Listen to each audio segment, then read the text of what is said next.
उन बुजुर्गों को प्रसन्न करना पड़ेगा, तुम्हारे पितरों को तृप्त करना पड़ेगा। तृप्ति का कोई मूल साधन जिससे मेरे पितृ तृप्त हो जाए। हाँ, यदि श्राद्ध पक्ष के अंदर प्रदोष तिथि पड़े और श्राद्ध की प्रदोष के दिन यदि शाम के समय पर प्रदोष काल में एक 4 बत्ती का गाय के घृत का दीप लगाया जाए और 4 पितरों का स्मरण किया जाए।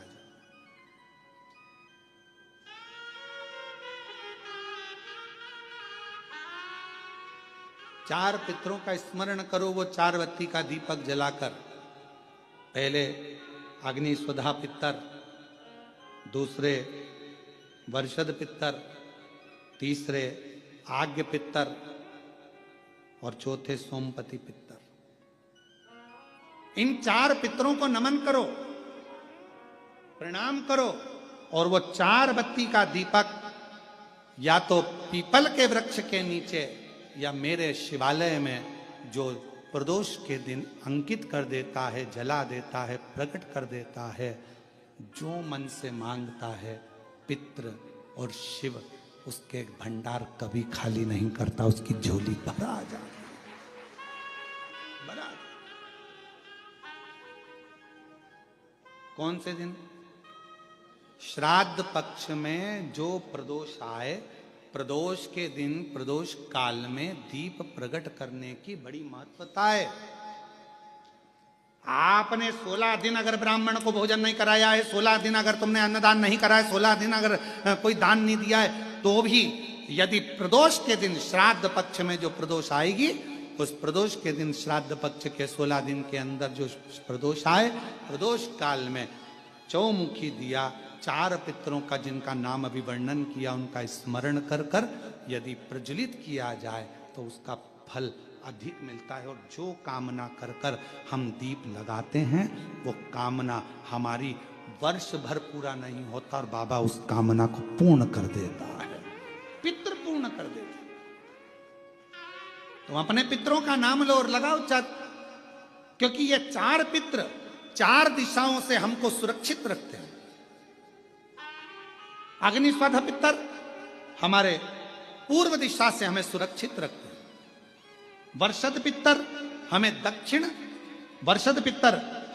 दक्षिण दिशा से सुरक्षित रखते हैं। और महाराज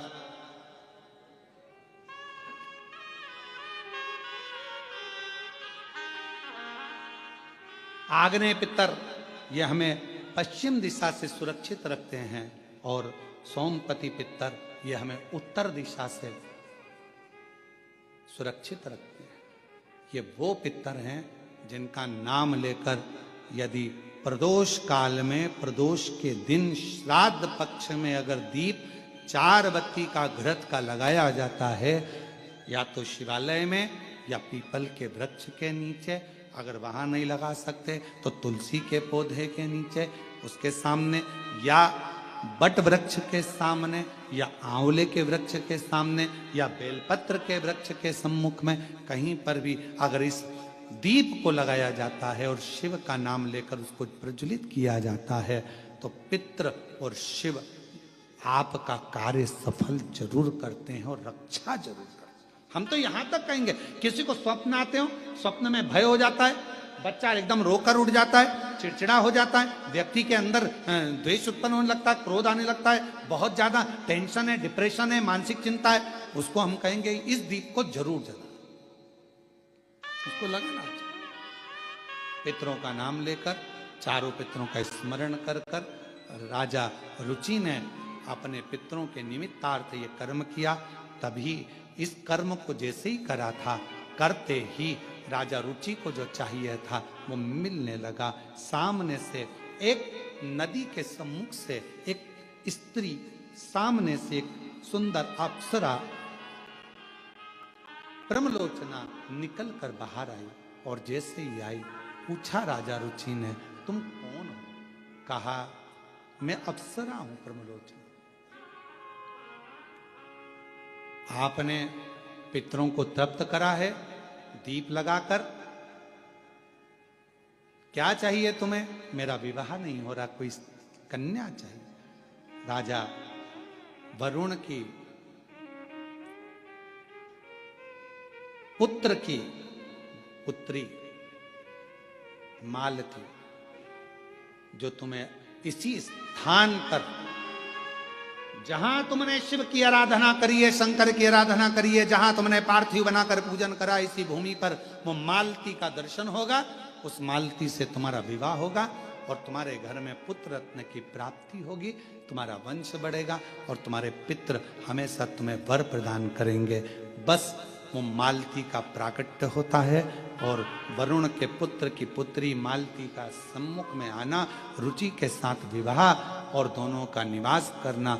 शास्त्र में भगवान कृष्ण गरुण से कहते हैं, गरुण पितृपक्ष में जो ये राजा रुचि की पवित्र कथा को श्राद्ध पक्ष के अंदर श्रवण करता है, भगवान कृष्ण कहते हैं ब्रह्मा विष्णु महेश और पितर उसकी झोलियां खुशियों से भर देते हैं। ऐसे राजा रुचि की कथा का वर्णन आता है। ये राजा रुचि की कथा है। राजा रुचि पितृ केवल, कई लोग कहते पितृ का दोष लग गया।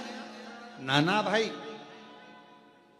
लोग केवल वर्णन करते हैं। कई लोग कह देते हैं कि शंकर भगवान को नहीं भजोगे, शिव जी को जल नहीं चढ़ाओगे, एक दिन जल चढ़ाओगे एक दिन नहीं चढ़ाओगे, शिव जी का शिवलिंग अगर घर में है पूजन नहीं करोगे तो दोष लग जाएगा, शंकर भगवान का दोष लग जाएगा।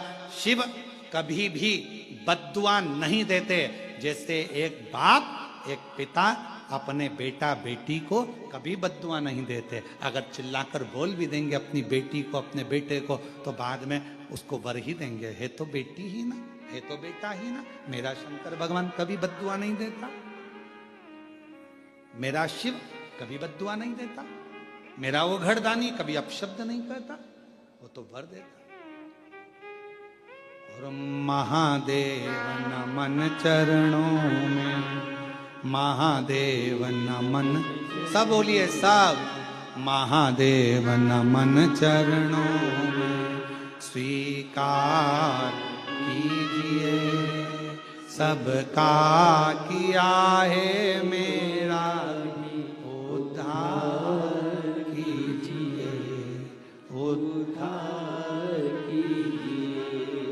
हे त्रिपुंडधारी, हे त्रिशूलधारी, हे त्रिपुंडधारी, हे त्रिशूलधारी।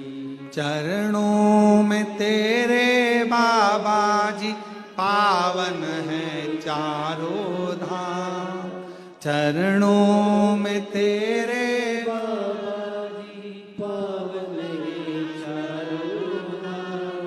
तेरी देव करते वंदना पूजे हैं सीताराम, तेरी देव वंदना पूजे सीताराम।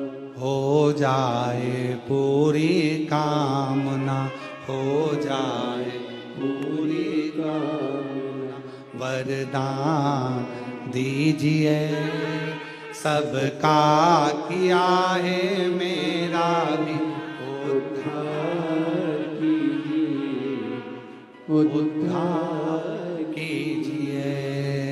हे त्रिपुंडधारी, हे त्रिशूलधारी, हे त्रिपुंडधारी, हे त्रिशूलधारी। महादेव नमन चरणों में स्वीकार कीजिए, सबका किया है मेरा भी उद्धार कीजिए, उद्धार कीजिए।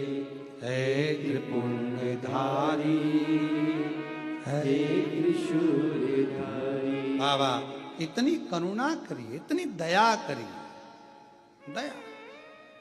कोई कहे तुमसे कि तुम्हारे यहां पितृदोष लगा है, कोई कहे तुमसे तुम्हारे यहां काल सर्प दोष लगा है, कोई कहे तुमसे तुम्हारे यहां वास्तु दोष लगा है, कोई कहे तुमसे तुम्हारे कुल देवी देवता का दोष लगा है। एक काम करा करो, एक चावल का दाना घर से लेकर गए। 16 दिन श्राद्ध में जब से कथा सुनी है उसी दिन, उसी पल, उसी घड़ी या दूसरे दिन से प्रारंभ कर दो। कोई कहे पितृदोष है, कोई कहे कालसर्प दोष है, कोई कहे वास्तु दोष है। एक चावल का दाना श्राद्ध पक्ष में साथ लेकर जाओ, घर से एक लोटा जल भर कर लेकर जाओ। पहले चावल का दाना शिव जी को समर्पित कर दो, उसके बाद एक लोटा जल धीरे धीरे बाबा का मंत्र उच्चारण करते हुए पंचाक्षर, षडाक्षर या श्री शिवाय नमस्तुभ्यम बोलते हुए और अपना गोत्र बोलकर, नाम बोलकर जल समर्पित करना प्रारंभ करो। धीरे धीरे आपको खुद लगेगा कि मेरे घर का सारा दोष समाप्त हो गया है। सारा दोष समाप्त। पितृपक्ष में जितना शिव की आराधना कर सकते हो, नवरात्रि में जितनी शंकर की आराधना कर सकते हो उतनी करो। शंकर की आराधना करने से नवरात्रि में शक्ति का बल बढ़ता है।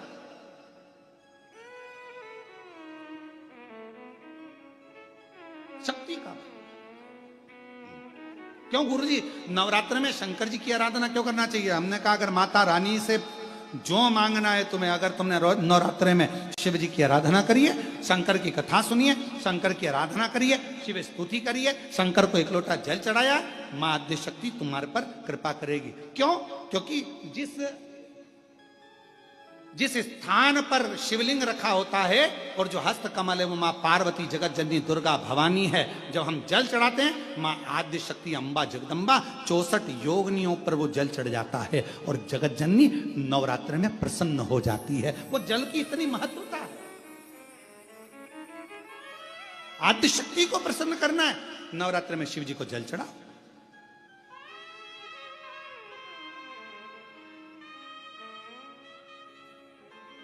कोई बेटा बेटी है, कोई एग्जाम दे रहे हैं, कंपटीशन एग्जाम में बैठ रहे हैं, सर्विस के लिए जा रहे हैं, नौकरी के लिए जा रहे हैं, नौकरी नहीं लग रही है, हम कहेंगे लाल पुष्प की पत्तियों को प्रत्येक किसी भी नवरात्रि के अंदर, नवरात्रि के अंतर्गत 9 दिन का तुम नियम बना लो। जैसे कई माताओं का नियम रहता है, मेरा व्रत है, मैं दूध पर, एक गिलास दूध पर व्रत करूंगी, मैं नंगे पैर चलूंगी, मैं ये व्रत करूंगी, मैं वो व्रत करूंगी। मैं बेटा बेटियों से कहूंगा, नवयुवक बच्चों से कहूंगा, अगर आप कंपटीशन एग्जाम में बैठ रहे हो, अपनी पूरी मेहनत करो, पूरा परिश्रम करो, रात दिन एक करो और लगे रहो। और 9 दिन तक नवरात्रि में 9 लाल फूल की 9 पंखड़ियां या 9 कोई भी चावल लाल कलर में कर कर, कुंकू में कर कर, अगर माँ जगत जननी के मंदिर में नहीं जा सकते, माँ भीड़ रहे तो शिवलिंग की जो जलाधारी है, जहां पानी गोल घूमता है, इस जलाधारी पर कहीं पर भी नवरात्रे में 9 दिन तक या तो लाल फूल की पंखड़ी 9 या 9 चावल के दाने लाल कलर कर कुंकू में, लाल चंदन में उस स्थान पर चढ़ाना प्रारंभ करो। 9 दिन के बाद तुम्हें 15 दिन और निकलेंगे, उसके बाद तुम्हें खुद लगेगा कि तुम्हारी जॉब, तुम्हारी नौकरी तुम्हारा बाबा ने लगाया है। शक्ति का बल। परिश्रम जरूर करना, मेहनत जरूर करना, रात दिन पढ़ाई एक साथ करना और अपने परिश्रम को नहीं छोड़ना। मेहनत जरूर करो पर साथ में ये प्रयोग भी करो नवरात्रि का। देखो शिव और शक्ति का बल तुम्हें प्रसन्नता देता है कि नहीं देता। शिव शक्ति का बल हमें प्रसन्नता देता है कि नहीं देता।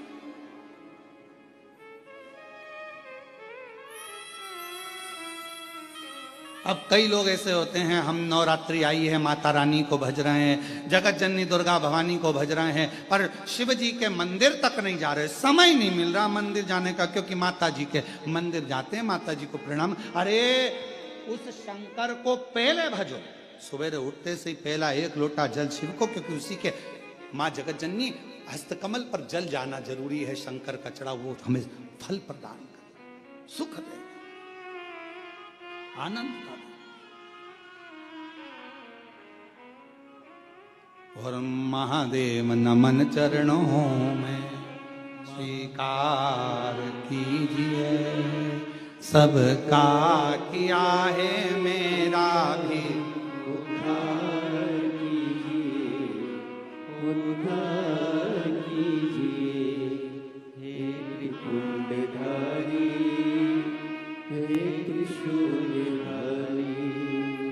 त्रिपुंडधारी है आप भजो। हम प्रयास करेंगे नवरात्रि में, प्रयास करेंगे ऑनलाइन कथा आप लोगों को नवरात्रि में 7 दिन शिव शक्ति, शिव महापुराण की कथा आप लोगों को मिले और देवी भागवत से मिले, देवी भागवत से मिले ऑनलाइन। जितने भी शिव भक्त सुनेंगे, ज्यादा से ज्यादा भक्तों को ऑनलाइन मिले। हम प्रयास करेंगे जहां से भी होगी आपको सूचना मिलेगी। ऑनलाइन रहती है इसलिए पहले सूचना नहीं देते थे, तो तुम ढेर सारे आ जाते।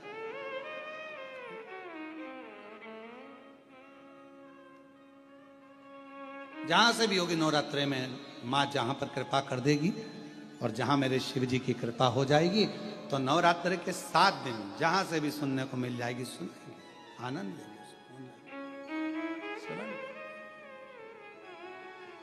शिव शक्ति देवी भागवत पर आधारित उस कथा का लाभ लें अपने जीवन। महाराज कथा कर रही है, भगवान का पवित्र चरित्र का वर्णन कर। तो पितृपक्ष में प्रदोष के दिन 16 श्राद्ध में जो पितृपक्ष चल रहा है, 16 श्राद्ध चल रहे हैं, इसके अंदर जो प्रदोष आए, उस प्रदोष के दिन प्रदोष काल में एक चौमुखी दिया, 4 बत्ती का दिया, गाय के घी का, या तो पीपल का वृक्ष हो, बेलपत्र वृक्ष हो, या आंवले का वृक्ष हो, या बट वृक्ष हो, या तुलसी का क्यारा हो, या शंकर का शिवालय हो, कहीं पर भी शाम के समय प्रदोष काल में अवश्य लगाएं। और बाबा से पितरों के जो 4 नाम हैं, 4 दिशा से हम पर करुणा करें, कल्याण करें, हमारे दुख हरें, हमारे तकलीफें हरें, हमारे दुख दूर करें, ऐसी कामना कर कर उन पितरों का आशीर्वाद मिले। 4 पितरों का नाम लेकर और शिव का नाम लेकर उसको प्रज्वलित करें। सुख सुख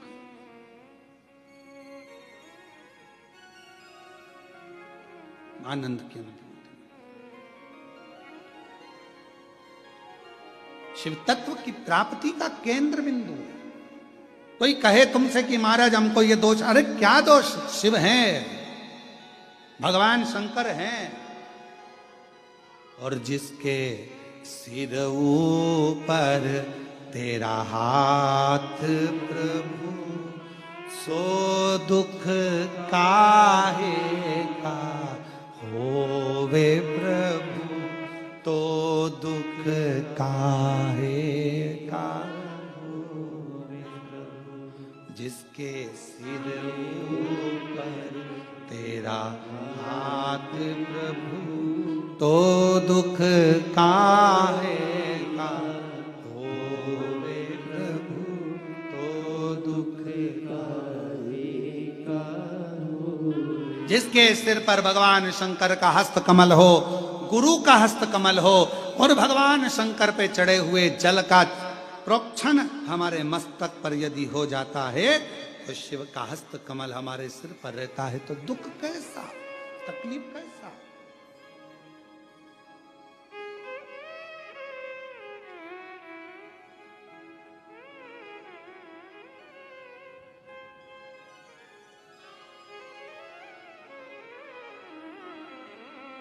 एक माताजी ने पूछा, क्यों गुरुजी, अगर कोई बंधन में हो और बंधन से मुक्त करना हो तो क्या करें?